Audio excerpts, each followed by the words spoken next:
인사드리겠습니다. 안녕하십니까? 네. 근황이 어떠신지 또 표정이 어떠신지 읽을 수 없어서 참 궁금합니다만 우리 눈으로 말해요. 살짝히 말해요. 샬롬이시죠? 예, 샬롬. 예, 갈수록 날씨가 이제 추워지고 12월에 접어들어서 이제 2020년도도 한 달이 채 남지 않았습니다. 그런 것 같습니다. 시작한 때가 있으면 마치는 때가 있다고. 정말 그렇죠? 이것이 계절의 뿐만 아니라 우리 개개인의 인생에 있어서도 시작과 마침이 동일하게 다 주어져 있고, 또 어떤 일들을 또 시작했으면 또 마무리가 짓는 때가 있고, 전도서에 나와 있는 말씀 그대로입니다. 이 세상에 끝나지 않은 일들이 없고 또 결산하지 않을 일들이 다 없는 것 같습니다. 이 세월의 이 시간의 속도가 사람들의 연령에 비례한다고 합니다. 무슨 말이냐면 이제 갓 태어난 우리 아이들에게는 차 속도를 예를 들자면 시속 1km로 가는 것처럼 그렇게 느리게 아장아장 세월이 가는 것 같아서 거의 변화가 없는 것처럼 보여요. 이제 초등학교 입학해서 다니는 10살 정도 되면 시속 10km, 그리고 이제 청년기에 접어들어서 고등학교 졸업하고, 제 아들이죠. 내년에 이제 청년기로 들어가는데, 우리 김예찬 형제, 이지연 자매 수능 얘기 안 물어보니까 걱정하지 마시고 시속 20km로 이렇게 흘러간다고 합니다. 그때까지만 해도 굉장히 지루한 나날이가 같처럼 이렇게 보여지죠.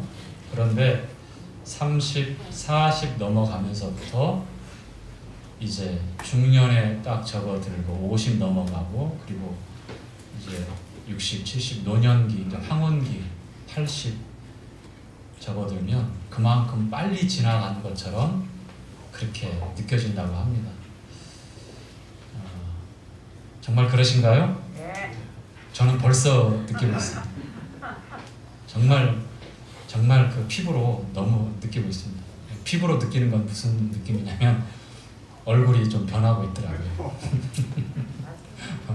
보이지 않는 잡티와 검버섯이 오는 세월 막을 수 없고 가는 세월 잡을 수 없다고 딱 맞잖아요, 그렇죠? 이제 우리가 시작한 때가 있으면 마칠 때가 있고, 또 그리고 성도들에게는 영원이라는 시간을 계산할 줄 알아야 합니다. 당연히 막연히 주어지는 것이 아니라 우리가 영원을 어떻게 계산할 것인가. 다시 말씀드리면 지극히 짧고 제한적이고, 시편 91편에 모세가 그렇게 고백하죠. 인생의 연수가 70이요 강간하면 80이라고. 그게 어떻게 흘러가는가, 어떻게 빨리 흘러가는가 비유를 들어서 말씀에 세월이 살처럼, 화살이 날아가는 것처럼 휘웅 하고 지나간다는 겁니다. 뿐만 아니라 인생의 내용은 수고와 슬픔이 가득하다고 합니다. 이제 유치원, 이제 보통 아이들이 4살, 5살 때부터 유치원을 가기 시작해요. 유치원 보통 2, 3년 이상 다니니까. 유치원 가방 매는 순간 평생 벗을 수 없는 굴레에 이제 딱 잡히는 겁니다. 그게 인생 아닙니까? 노년의 황홀에 이르기까지 수고와 슬픔뿐인 인생에 대해서 그렇게 성경은 말씀하고 있습니다. 오늘 여호수아 2장 라합의 믿음과 라합의 선택, 그리고 여리고성이 어떻게 이스라엘 백성을 통해서 하나님께서 심판하셨는가, 이 심판의 이 상황과 하나님의 말씀 앞에서 두 가지 반응이 극명하게 나오는데, 우리 주님의 다시 오심에 대해서 우리 성도들은 한 번 더 생각해야 될 뿐만 아니라 이 세상이 완강하게 거절하고 십자가에 못 박아서 그렇게 거절했던 우리 주님이 이제 만왕의 왕, 만주의 주로 오시는 때가 임박해져 가고 있지요. 성경의 예언들은 하나라도 틀림이 없이 말씀하신 그대로 1.1획이 없어지지 않고 그대로 다 이루어집니다. 너무 빨리 변해가는, 그리고 현실로 드러나고 있는 시대적인 표징과 이 복잡한 사회 현상들을 바라보면서 혀를 차고 그저 근심하고 수심에 가득 찬 얼굴빛을 가질 것이 아니라, 하나님께서 오늘 현 시대를 살아가고 있는 사랑하는 우리 성도님들에게 어떤 말씀을 하시고 어떤 준비를 하고 어떤 소망 가운데서 살아야 되는지, 이 라합의 선택과 믿음, 이 말씀을 통해서 우리가 한 번 더 성경을 조명하고 또 살펴보기를 원합니다. 자, 여호수아서 2장 말씀을 함께 보도록 하죠.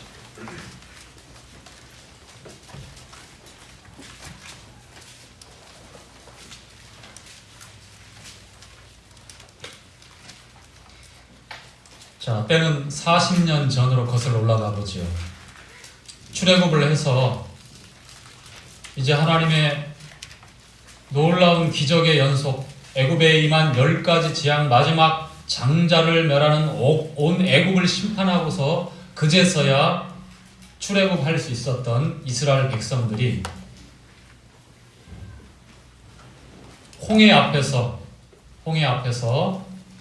하나님의 놀라운 기적을 통해서 보호를 받고 홍해를 마른 육지 땅처럼 건너가고 이제 3일 길만 걸어가면 되는 약속의 땅, 가나안 땅에 들어갈 수 있는데, 12 정탐꾼이 그 두루두루 가나안 땅을 탐지하고 돌아와서 맞다, 젖과 꿀이 흐르는 땅이고 하나님이 말씀하신 그 말씀대로 맞다. 그런데 이 땅은 우리를 삼키는 땅이고, 또 그 땅은 거인 족속들이 거대한 장성을 난공불락의 요새처럼 아주 튼튼하고 높고 강한 성들을 건축해 놓고 그렇게 살고 있어서 우리가 정복하는 것은 정말 힘겨울 뿐만 아니라 불가능한 것이다.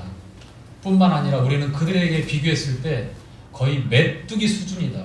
그들이 그렇게 장대하고 우리가 보기에, 한눈에 보기에도 게임이 안 될, 상대가 안 될 그러한 상황이다. 그래서 악평을 합니다. 하나님께서 이스라엘 백성들에게 약속을 하고, 아니 그 전에 애굽 땅에서 하나님의 놀라운 역사와 기적을 통해서 생생하게 목격하고, 그리고 눈앞에서 이제 곧 죽게 되었다라고 하는 앞을 가로막은 홍해를 수킬로로 갈라버리고 좌우에 물 장벽이 절벽처럼 세워져서 그렇게 눈앞에서 똑똑히 하나님의 기적을 보고 있음에도, 그리고 하나님께서 분명히 약속했음에도 불구하고 그들 마음에는 그 현실 앞에서 주저앉고 상대적으로 비교하는 그 현실의 벽 앞에서 다 사정없이 무너지고 말았어요. 오직 여호수아와 갈렙 이 두 사람을 제외하고 10명이 그렇게 악병을 하고요. 그리고 대부분 다수의 모든 백성들이 이제 그 악평에 함께 통곡하면서, 우리를 매장지가 없어서 이곳까지 하나님 인도하셨습니까? 우리를 여기서 죽게 만들려고 하십니까? 라고 또다시 아주 거역하는, 목을 하나님 앞에 빳빳이 들고 주님을 향해서 이렇게 항변하는 그런 불신의 죄를 끊임없이 또 쏟아놓게 됩니다. 결국은 주님이 이제 하나님께서 진노하셨죠. 모세의 중재를 통해서 이제 40년 동안 그들이 멸망당하지 않고 유리하면서 불순종한 세대가 40년 동안 광야를 이제 돌고 그 광야를 계속 돌아요. 요단 동편, 시내 광야부터 해서 요단 동편의 그 광야를 40년간 계속 돌아요.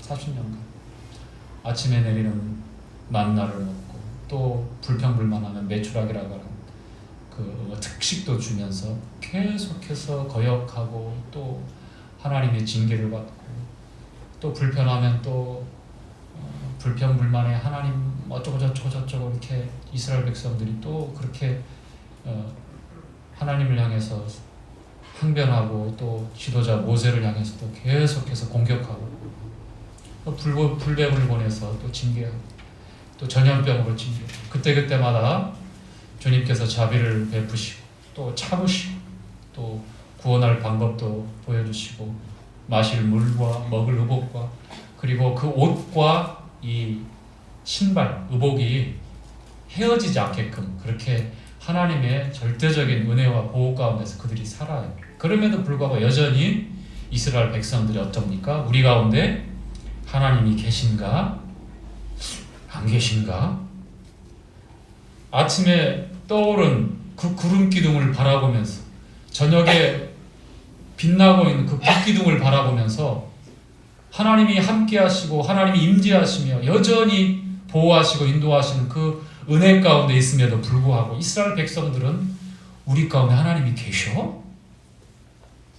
날마다 내리는 그 만나를 먹고 있음에도 불구하고 하나님의 자비와 그 은혜의 손길을 불신하고 믿지 않으려고 하는 그 악함이 계속해서 나와요. 계속해서.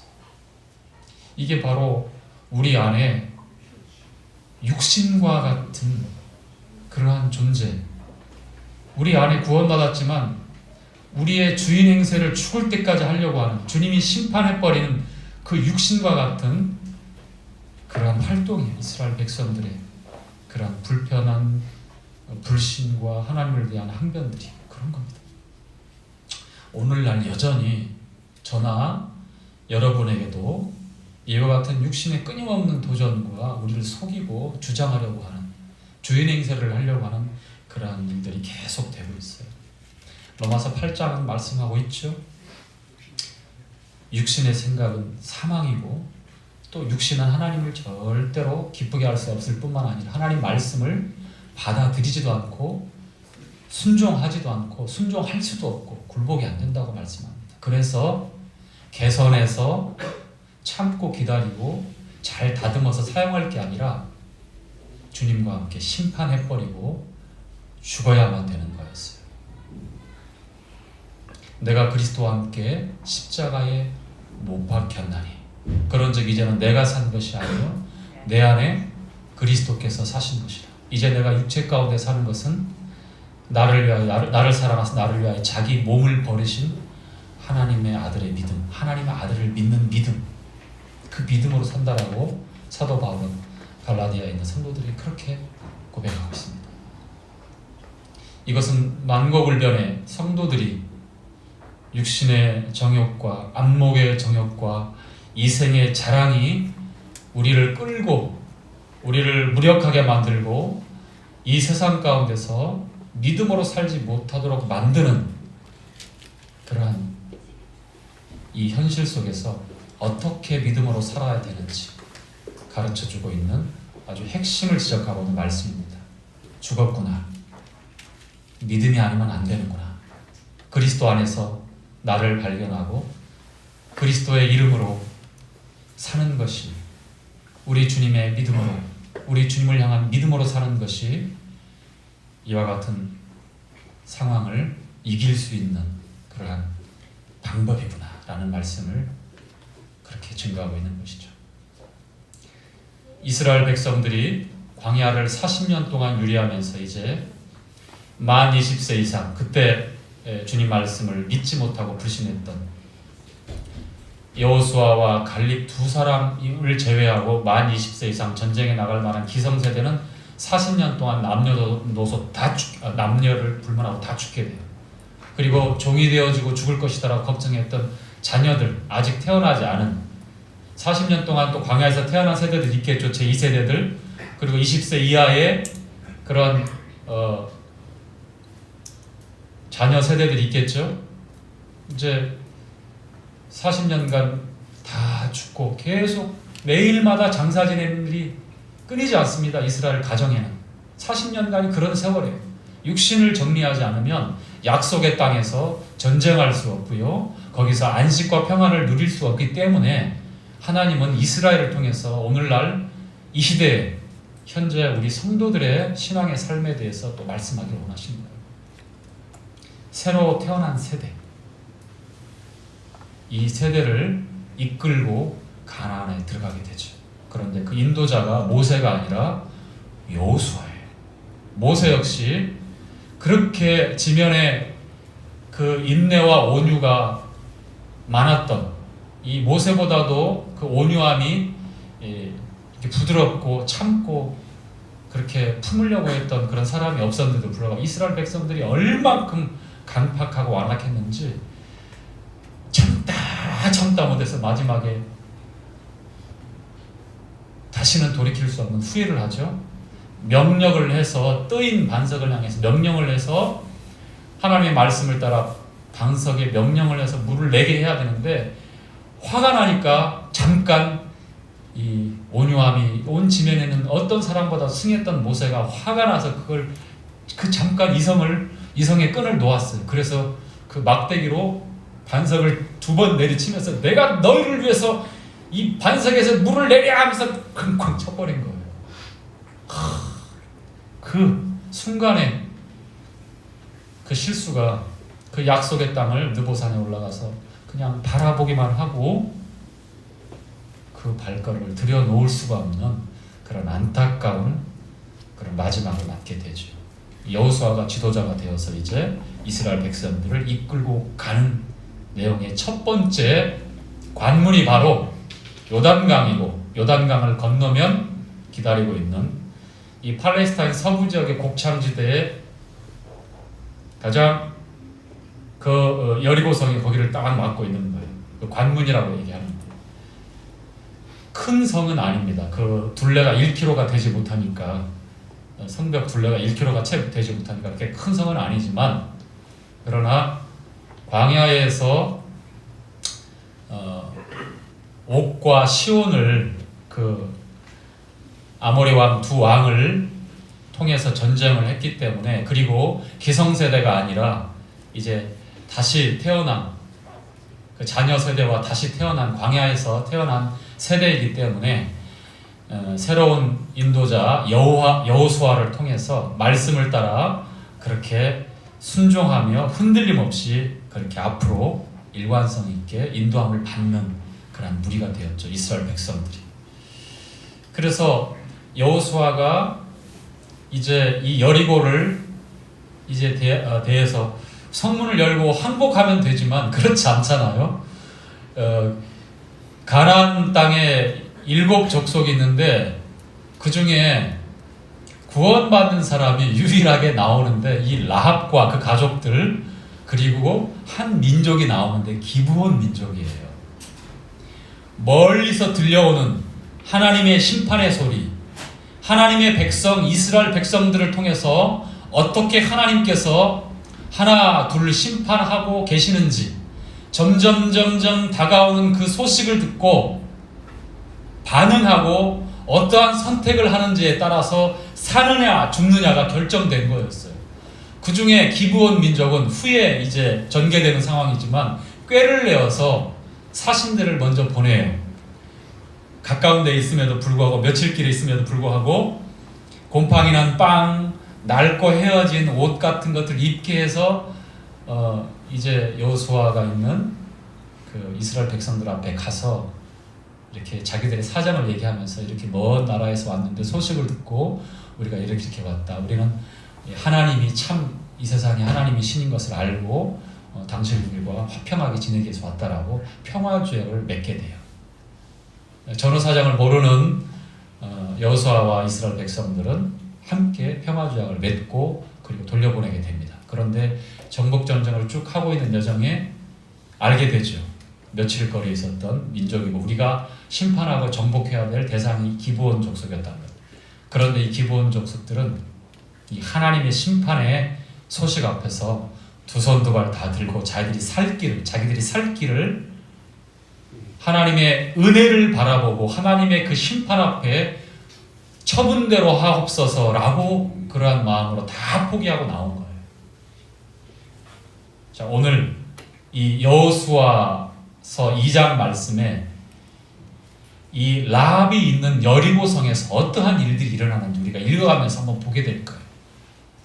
그리고 6장에 이어지는 어떠한 심판이 임하고, 그리고 유일하게 살아남는 사람이 누구였으며, 그리고 지금 이 시대에 주님의 다시 오신다고 하는 이 놀라운 복음 앞에서 두려워하고 있는 성도님들이 계신다면, 염려하고 걱정하고 있는 그런 우리 마음이 있다면 돌아보고 살펴봐야 될 것 같습니다. 우리는 여리고의 성문을 강하게 걸어 잠그고 결사항전의 의지를 다지면서 두려워서 덜덜덜 떨고 있는 그런 사람들입니까?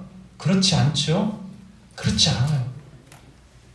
그럼에도 불구하고 우리 주님이 만왕의 왕이요 만주의 주로 이 땅에 오신다라고 하는 이 복스러운 소망 앞에 우리의 마음은 얼마나 사분오열로 나눠져 있고 불안해하고 있고 심지어는 두려워하는지도 모르겠습니다. 왜 그런지. 자, 2장 1절 말씀으로 가시죠. 함께 읽겠습니다. 1절부터 2절까지 여호수아서 2장 1절 2절 함께 읽죠. 시작. 눈의 아들 여호수아가 시팀에서 두 사람을 정탐으로 가만히 보내며 그들에게 이르되 가서 그 땅과 여리고를 엿보라 하며 그들이 가서 라합이라 하는 기생의 집에 들어가서 거기에 유숙하더니 2절 혹이 여리고 왕에게 고하여 가로되 보소서 이 밤에 이스라엘 자손 및 사람이 땅을 탐지하러 이리로 들어왔나이다. 자, 어떤 상황입니까? 여호수아가 두 정탐꾼을 보내요. 백성들 앞에서 모세가 40년 전에 각 지파에 한 명씩 공개적으로 지도자급에 있는 형제들을 형제들을 뽑아서 보낸 게 아니라 은밀하게 두 사람을 이제 똑같은 실수를 범하지 않는 거죠. 혹시나 이 동요가 일어날 수도 있는 상황이기 때문에. 그러나 이 세대는 다른 세대입니다. 불순종의 세대가 아니라 광야에서 태어나고 또 기성세대, 즉 육신을 상징했던 아버지 기성세대가 광야에서 40년 동안 다 죽는 것을 그들이 똑똑히 봤어요. 자, 두 사람을 은밀히 보내는데 그 두 정탐꾼이 라합의 집에 들어갔는데 이 라합은 기생이라고 나옵니다. 기생, 창녀. 몸을 팔고 또 이 고대 때는 신전의 제사 의식 중에 이 매춘부들이 함께 거기서 난교를 하는 그런 아주 극단적인 음란한 일들이 그렇게 일어나는 일들이 비일비재했습니다. 고대 사회의 이 제사 의식 가운데. 그러니까 이게 이런 상황이 됐던 저렇게 상황이 되었던 이 라합이 고대 라합이 어떠한 사람이며 또 어떠한 신분으로 여리고성에서 그렇게 천한 상황인지 우리가 알 수 있습니다. 그 집에 그런데 이 두 정탐꾼이 들어가게 되었어요. 자, 3절에 이렇게 라합이 들어가게 되었는데, 자,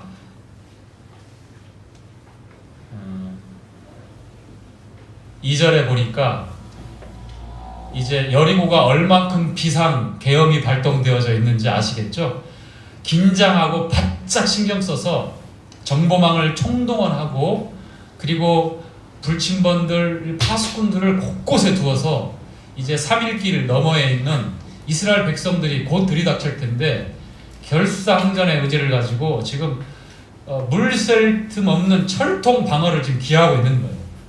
아주 든든한 성에서 우리가 비록 이스라엘 백성들하고 비교하면 군사력에서 열세지만 그러나 우리가 버틸 수 있고 막아낼 수 있다라고 하는 일말의 희망을 가지고 지금 정신을 번쩍 세우고 곳곳에 파수꾼들을 두고 있는 상황에서 그 성문을 통해서 어디서 낯선 사내가 2명이 들어와서 들어보다가 라합의 집에 들어간 걸 즉각 발견할 정도로니까 얼마나 많은 사람이 눈을 부릅뜨고 살피고 있었겠느냐. 얼마큼 그렇게 이스라엘 백성들에 대해서 만반의 준비를 하고 지금 결사항전의 의지를 다지고 있는지 아시겠죠? 그리고 2절의 그 내용이에요. 자, 3절 보죠.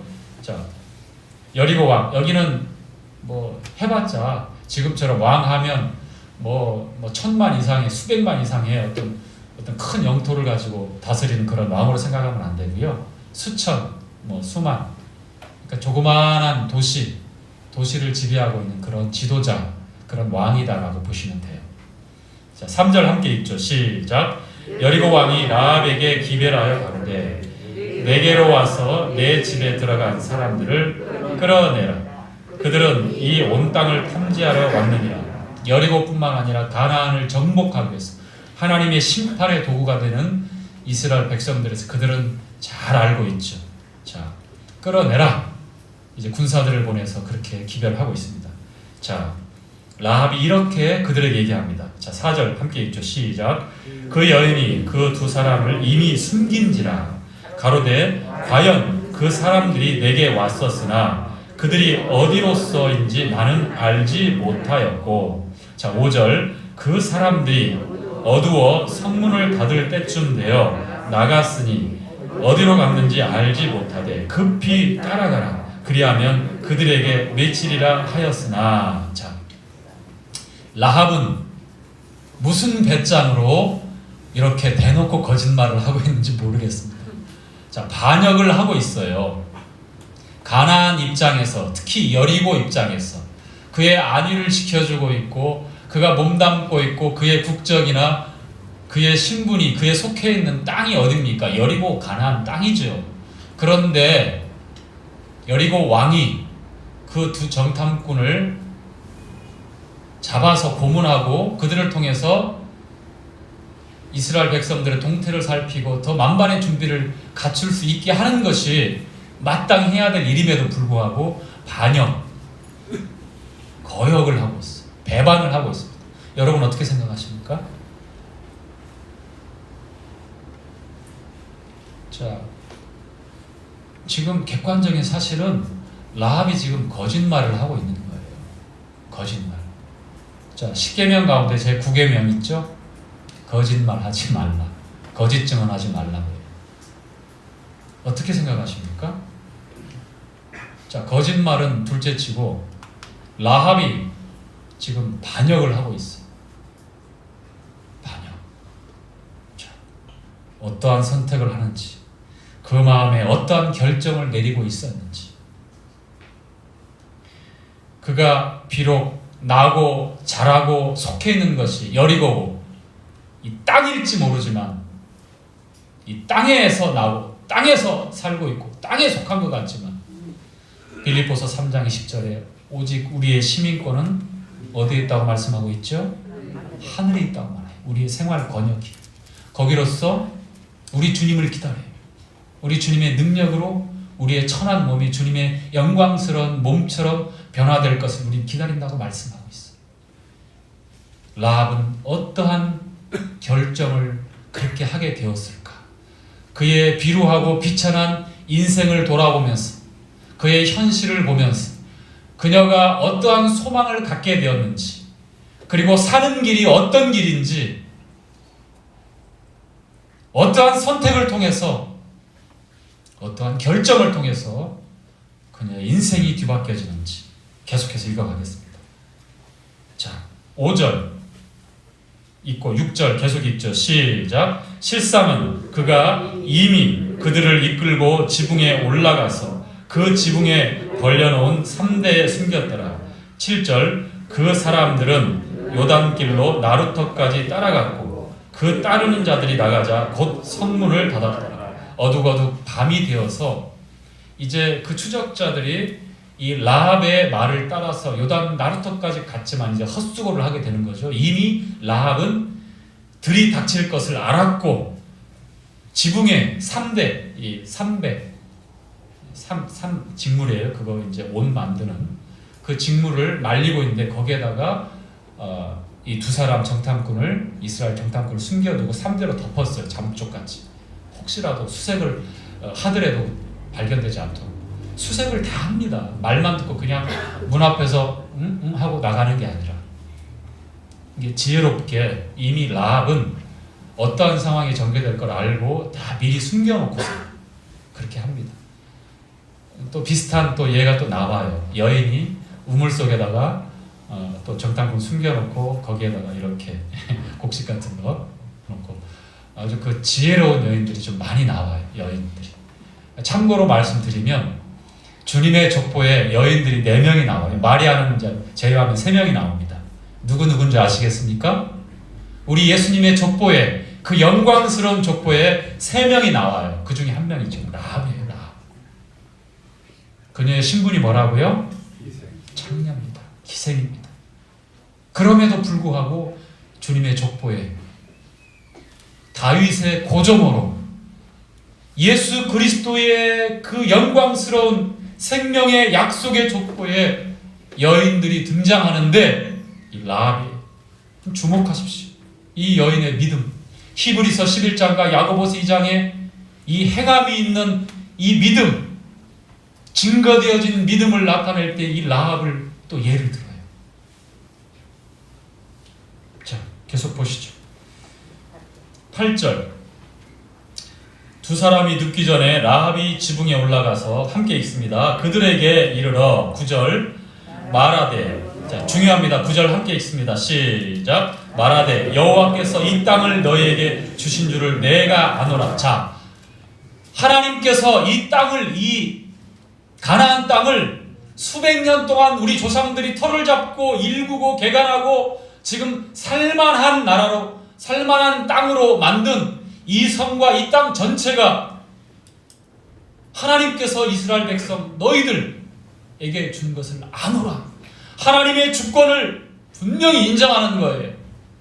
부동산 문서나 줄을 긋고 내 거다 네 거다라고 아웅다웅 다투는 것이 아니라 이 온 세상에 하나님에 의해서 하나님이 주시고 하나님이 주권을 가지고 있는 주인됨을 알고 있는 거예요.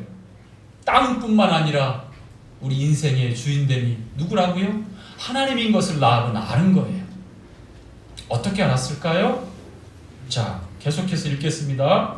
아노라 너희를, 시작, 너희를 심히 두려워하고 이 땅 백성이 다 너희 앞에 간담이 녹나니. 지금 이스라엘 여리고 백성들의 이 정서가 거의 공황장애 비슷한 상황까지 치달은 것처럼 이렇게 두려워서 일상생활이 안 되는 상황이에요. 그래서 어떻게든 죽기 살기로 이제 이스라엘 백성들을 대해서 항복은 할 수 없고 사는 길이 있음에도 불구하고, 자, 회개하지 않는, 두려워 떨고 있음에도 요한계시록 6장에도 보면 7인의 재앙 가운데 보면은 이 세상에 한 번도 경험하지 못한 이 자연재해와 기상이변과 난리의 일들이 일어납니다. 그럼에도 불구하고 이 사람들이 두려워 떨미에도 불구하고, 또 누가복음 21장에도 보면 바다와 우는 소리를 인하여 1월 성신의 징조가 있고 바다와 우는 소리를 인하여 사람들이 기절을 하는 일들이 일어나요. 그러면 그렇게 두려워하는 거죠. 그럼에도 불구하고 회개를 안 해요. 사는 길이 있음에도 불구하고, 하나님 앞에 사는 길이 있음에도 불구하고 두 손 들고 하나님의 은혜를 구하고자 나오질 않아요. 회개하지 않습니다. 이게 무슨 일입니까? 오늘날 현실, 우리가 사는 세상에도 똑같은 일들이 벌어지고 있습니다.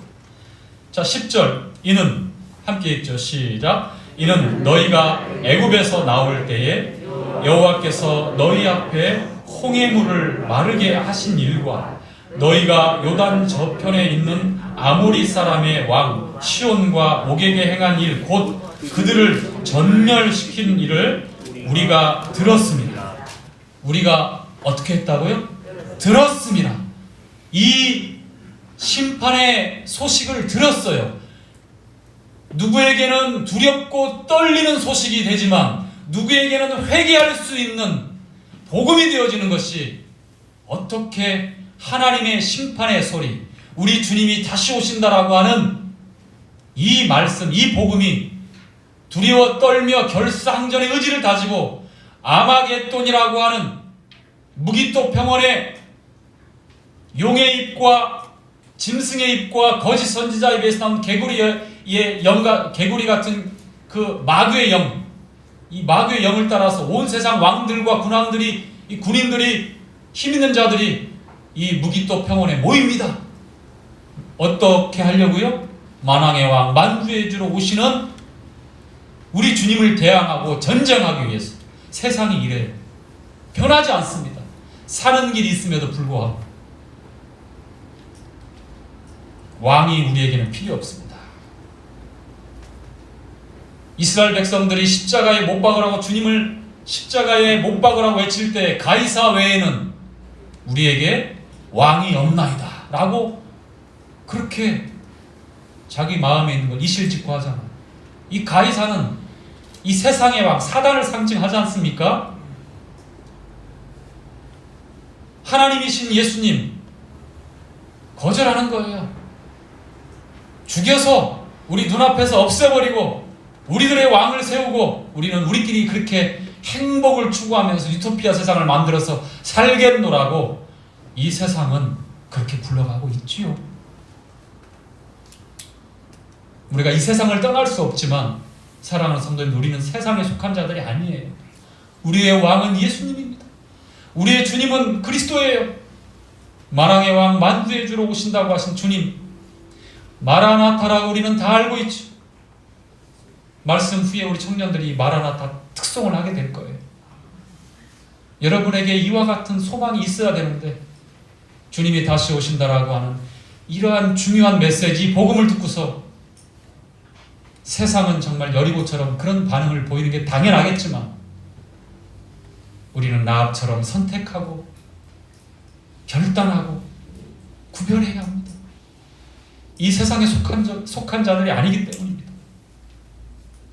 우리는 세상의 왕을 섬기지 않아요. 사단은 우리와 관계가 없어요. 부활하신 왕께서, 그리스도 우리 주님께서 사단을 이기셨어요. 그 속박에서 우리를 건져내셨어요. 핏값으로, 주님의 생명으로. 자, 계속해서 보시죠. 들었노라. 믿음은, 그래서 요한복음 로마서 10장 17절에 믿음은 들음에서 나며 들음은 그리스도의 말씀, 하나님의 말씀으로 말미암습니다. 이 소식, 말씀을 들을 때에 믿음이 오는 거예요.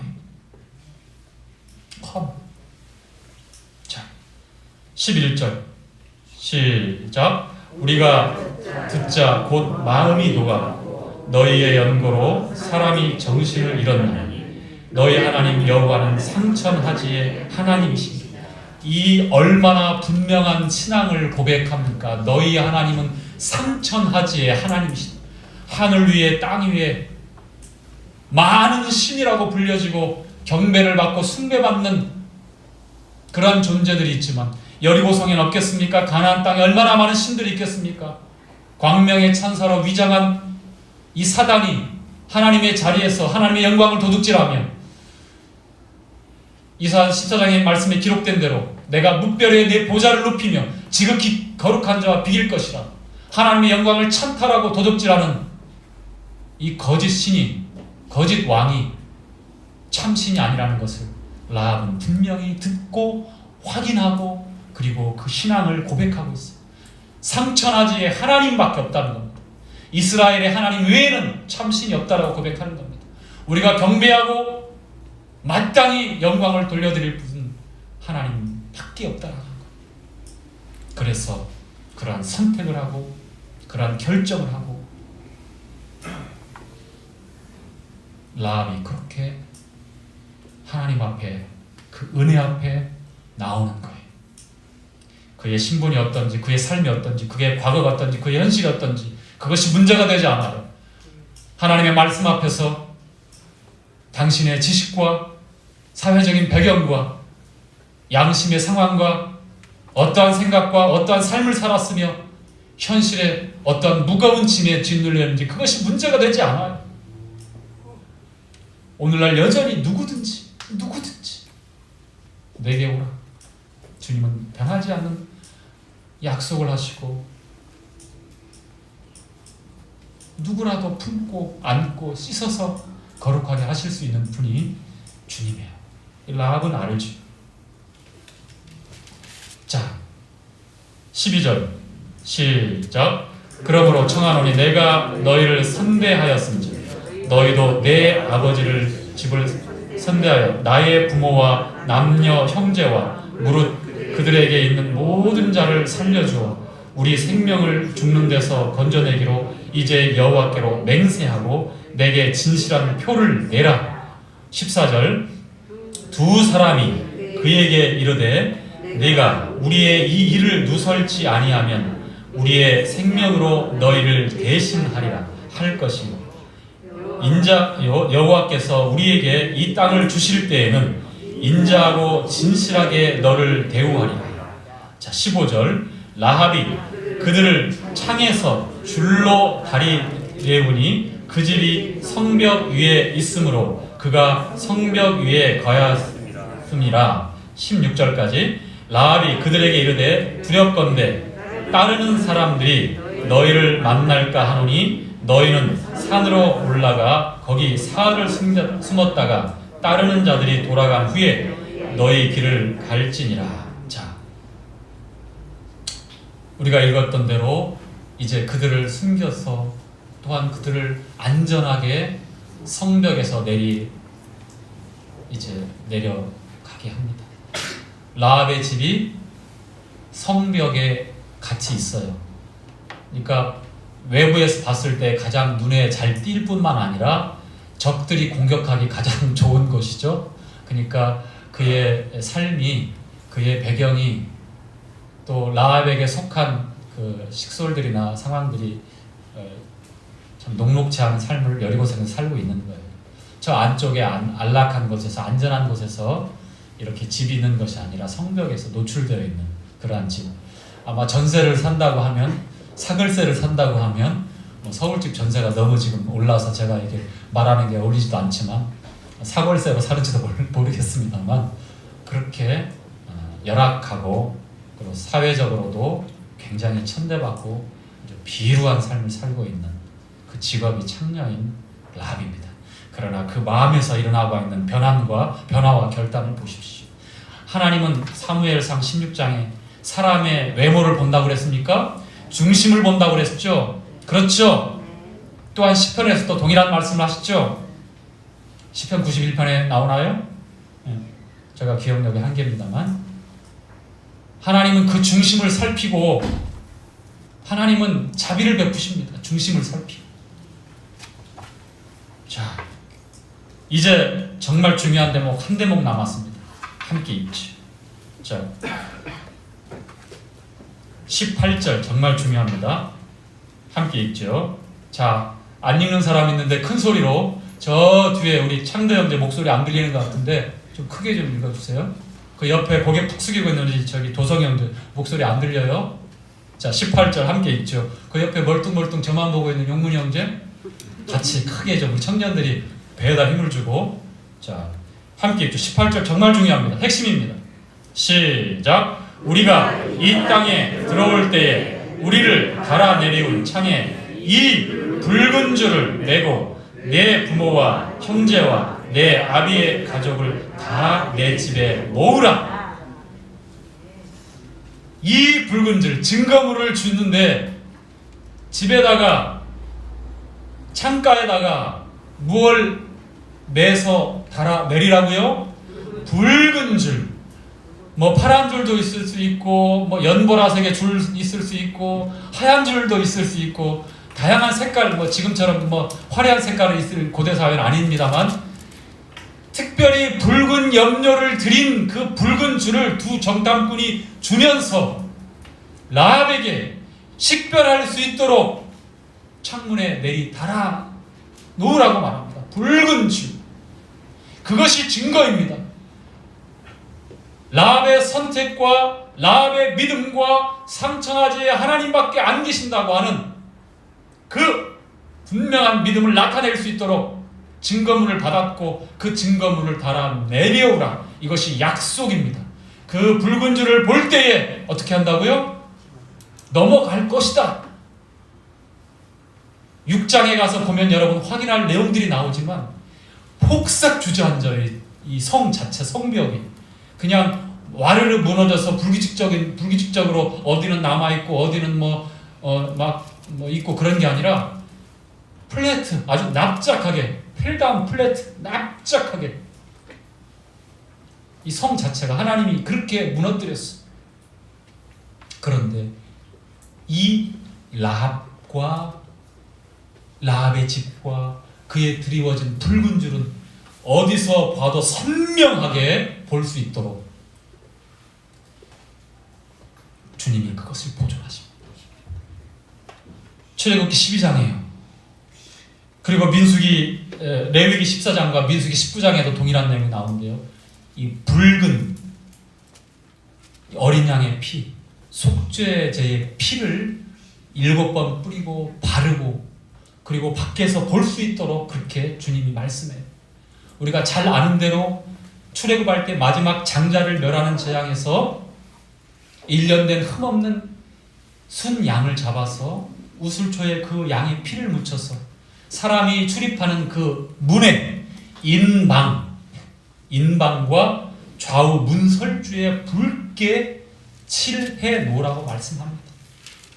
레위기 14장에도 또 민수기 19장에도 이어진 말씀에 속죄제를 희생제사를 할 때에 붉은 피를 뿌려서 그 증거하라고 말씀하고, 성경에 주님이 오실 때까지의 1500년 동안의 율법의 모든 제사가 바로 이 피의 짐승의 제사였어요. 붉은 피. 그리고 주님의 그 몸에 있는 생명, 육체의 생명이 피에 있습니다. 피는 생명과 일체라. 피 흘림이 없으면 즉 죄사입니다. 우리 주님의 몸에서 흘러나온 그 보배로운 붉은 피가 우리 마음에 바라지고 우리의 오른 귓볼에, 우리의 엄지손가락에, 우리의 엄지발가락에, 제사장에 그랬던 것처럼 그렇게 발라져서 증거되어지는 거예요. 구원받은 성도가 이 붉은 주님의 피에 의해서 증거되어지고 보호되어지고 내 마음으로 믿음을 또 그리고 밖으로 입술로 내 말로 시인하고 고백하고 우리 주님을 나타내므로 내게 발려져 있는, 내 안에 있는 이 붉은 주님의 생명의 피의 증거를 나타내는 것입니다. 이 하나님의 약속, 여전히 변하지 않고 변할 수 없는 이 속죄의 약속, 심판이 넘어가는 약속, 사는 이 은혜의 방법, 이 생명의 길을 이 라합은 19절에 보니까 정탐꾼이 가자마자 저기서 이제 막 오고 이스라엘 백성들이 가까이 올 때 해도 되잖아요. 그런데 바로 즉각적으로 해요. 자, 19절까지만 읽고 오늘 말씀을 마치죠.